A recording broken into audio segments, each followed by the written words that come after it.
tarde, nono ano. Como vocês estão? Eu espero que vocês estejam bem. Eu estou bem também. Hoje, então, nós vamos dar início à nossa série de aulas digitais. Hoje eu vou começar corrigindo os exercícios que nós fizemos na última semana, em que nós tivemos uma aula presencial. Eu vou corrigir os deveres feitos em sala e aqueles que nós levamos para casa. Eu peço então e convido todos vocês a abrirem as nossas apostilas na página 38 e nós vamos dar início então por essas correções. O exercício 1, ele pede o seguinte: explique como tais mudanças impactaram a vida das mulheres do período. A resposta para essa pergunta seria a seguinte: a moda feminina foi reinventada nesse período.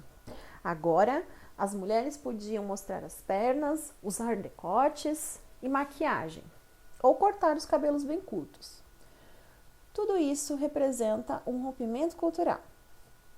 Só para lembrá-los, pessoal, esse exercício ele está falando sobre as questões das transformações dos anos 20 aqui no Brasil, onde nós estudamos nas aulas passadas a questão do modernismo, né? Na questão número 2, ele pede para a gente descrever o que foi a Belle Époque e seu reflexo para a estrutura urbana no Brasil. A Belle Époque, pessoal, ela foi um momento na história onde o luxo começou a dominar, grande parte da vida urbana das cidades. É interessante a gente lembrar que esse luxo, essa nova fase arquitetônica, ela é reservada apenas para uma pequena parte da população. Então, houve uma transformação urbana, mas não para todos. No exercício 3, já na página 39, nós temos duas fotos a serem analisadas. São imagens de alguns participantes da Semana da Arte Moderna. A Semana de Arte Moderna foi um marco na cultura brasileira. E esse exercício pede para que nós respondamos as seguintes questões. Na letra A, ele pergunta qual era o ideal que os artistas modernistas brasileiros queriam demonstrar com seus trabalhos. Os modernistas, pessoal, eles buscavam, uma própria identidade e uma liberdade de expressão. Queriam repensar a cultura e resgatar a tradição e os costumes étnicos brasileiros, né? Deixando de lado, então, um pouco da cultura europeia, que era tão forte no Brasil até então.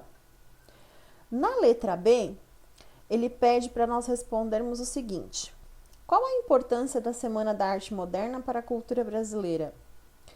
A resposta, pessoal, é que nessa semana nós tivemos, vários artistas expondo as suas obras. E essas obras vão mudar para sempre a visão artística brasileira. Bom, até aqui então, correção feita. Agora nós vamos começar a matéria propriamente dita.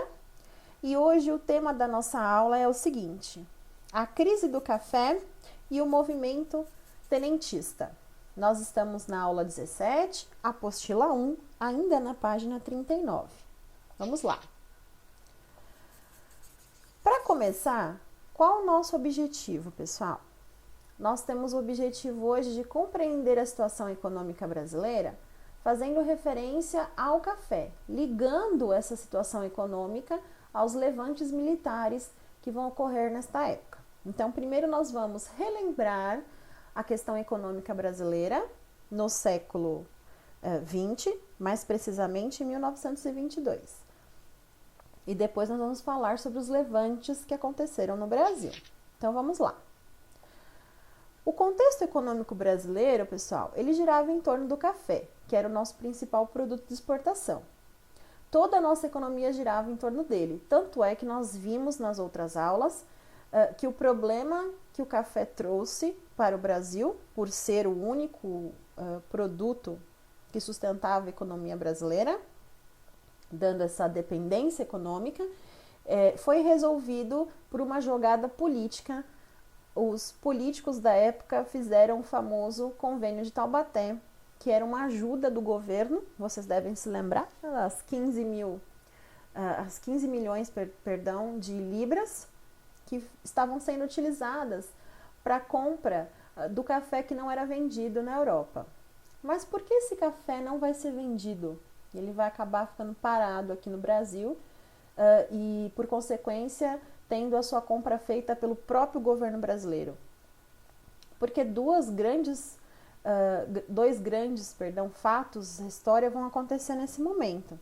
O primeiro é a Primeira Guerra Mundial e o segundo, que vai afetar também mais para frente, é a crise de 29. Esses dois fatos fazem com que os produtos supérfluos ou de luxo, que é o caso do café, sejam deixados de lado e as pessoas vão passar a consumir os produtos chamados de primeira necessidade, que não faziam parte da venda brasileira. É por essa razão que a nossa economia vai começar a sofrer muito e é por essa razão que nós vamos ter o chamado tenentismo. O tenentismo, pessoal, nada mais é do que um movimento que está contestando essa política oligárquica. Vou fazer um lembrete aqui para vocês. Nós estamos vivendo em 1922 a chamada política do café com leite. Tanto é que essa contestação política é justamente pela perpetuação dessa política, já que as tomadas de decisões econômicas que vocês viram acima e nas outras aulas, elas estão intimamente ligadas com a política, já que nós vimos que os homens que fazem as decisões políticas muitas vezes são os mesmos ou então são muito próximos aos homens que estão tomando as decisões econômicas. Esse movimento tenentismo, ele recebe esse nome, pessoal, porque a grande maioria dos homens e mulheres também envolvidos no tenentismo, eles têm um nível hierárquico no exército de tenentes e capitães. Essa é a principal patente do exército envolvida. Cabe aqui fazer um lembrete, pessoal, que não é todo o exército que está envolvido no tenentismo. Vai haver uma quebra, vai haver uma divisão. Parte ficará apoiando o governo, parte ficará apoiando o tenentismo. E essa grande parte que apoia o tenentismo são tenentes e capitães. Daí vem o nosso nome. Qual é a grande razão dessa contestação? É justamente essa perpetuação. E o que esses homens queriam? Os três grandes pilares do tenentismo seriam o fortalecimento do exército, a moralização da política e a modernização do país. Mas esses três tópicos, como vocês podem ver, eles contêm um pouco de ideias vagas, né? Não há um objetivo específico.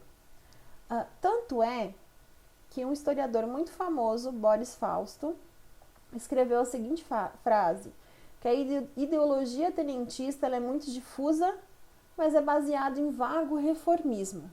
Nós veremos mais para frente que vai haver sim um apoio popular, mas que a falta desse objetivo específico e a ideia de que somente esse movimento composto pelo exército poderia mudar a política, vai fazer com que o próprio movimento se dissolva. Continuando, pessoal. Como tudo começa? Tudo começa com o movimento da Marcha dos 18 do Forte. Essa Marcha dos 18 do Forte, ela se instala principalmente após a eleição de Arthur Bernardes, que também é a perpetuação da República do Café com Leite. Vocês devem se lembrar do revezamento feito pelos dois principais estados envolvidos nessa política, que é São Paulo e Minas Gerais. Então, o que acontece, pessoal? Essa revolta, também chamada de Revolta do Forte de Copacabana ou os 18 do Forte, ela acontece lá no Rio de Janeiro, como o próprio nome diz, e essa marcha, essa caminhada, vai levar a um combate, uma troca de tiros, e nessa troca de tiros, 16 dos 18 que marchavam saíram mortos. Dentre aqueles que tentavam impedir com essa marcha a posse de Arthur Bernardes, nós vamos ter 17 tenentes e um homem civil. Desses 18, como eu disse, 16 estarão mortos. Mas não são apenas os 18 do Forte que estão envolvidos. Há mais pessoas envolvidas nessa revolta, que não marcharam pela orla de Copacabana, mas que serão responsabilizados. Nós veremos o que vai acontecer com eles. O que esse grupo defendia nesse momento? Esse grupo, essa revolta, defendia o voto secreto, que no Brasil, vocês se lembram, ele era aberto. Eles criticavam a corrupção que existia na política e eles queriam a liberdade de imprensa, que não nos era garantida. Por terem essas três questões encabeçando essa pequena revolta, eles vão conseguir um apoio e uma simpatia popular muito grande, já que a população verá no movimento tenentista a esperança de ter no Brasil uma verdadeira democracia. É claro que o governo não vai deixar que isso aconteça. Tanto é que os envolvidos nesse movimento, não só os dois únicos que sobraram vivos, mas como eu disse, todos aqueles que estarão por trás dessa revolta serão julgados, condenados e punidos. Por essa razão, a política do café com leite e o governo de Arthur Bernardes, que já era impopular, vai ficar ainda mais impopular. E as pessoas terão a sua indignação aumentada por essa decisão do governo. Aqueles que não se envolveram com o julgamento serão considerados fugitivos ou então clandestinos. Esse vai ser o caso de uma figura muito importante para as nossas próximas aulas, que é o Luiz Carlos Prestes, do qual nós já falamos um pouco no ano passado e voltaremos a falar nesse ano. Eu coloquei no nosso slide, pessoal, uma imagem disponível na nossa apostila, lá na página 40, onde vocês podem ver uma foto autêntica da época, no momento em que os homens faziam essa marcha dos 18 do Forte pela orla de Copacabana. Até aqui, pessoal, se vocês tiverem alguma dúvida sobre esse tema que nós tratamos hoje, que é o início da revolta tenentista, por favor, entrem em contato comigo de maneira privada e eu estarei respondendo essas dúvidas para vocês. Eu também peço que vocês deixem aqui embaixo, nos comentários, um ok, um joinha, um visualizei, para mim ter certeza de que todos vocês estão acompanhando as nossas aulas. Para as próximas aulas, eu deixo como dever os seguintes exercícios. O exercício 4, que nós faríamos em sala, o exercício 5 e o exercício 6, todos da nossa apostila 1. Vocês estão vendo aí as páginas referenciadas, né? Eu também deixarei não só essa aula, mas também um arquivo com os deveres e a leitura para a nossa próxima aula lá na Senec Digital.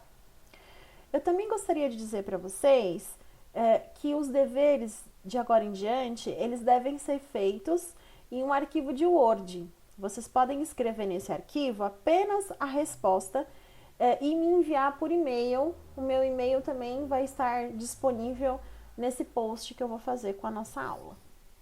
Eu espero que vocês tenham gostado e também que vocês façam os deveres para a nossa próxima aula.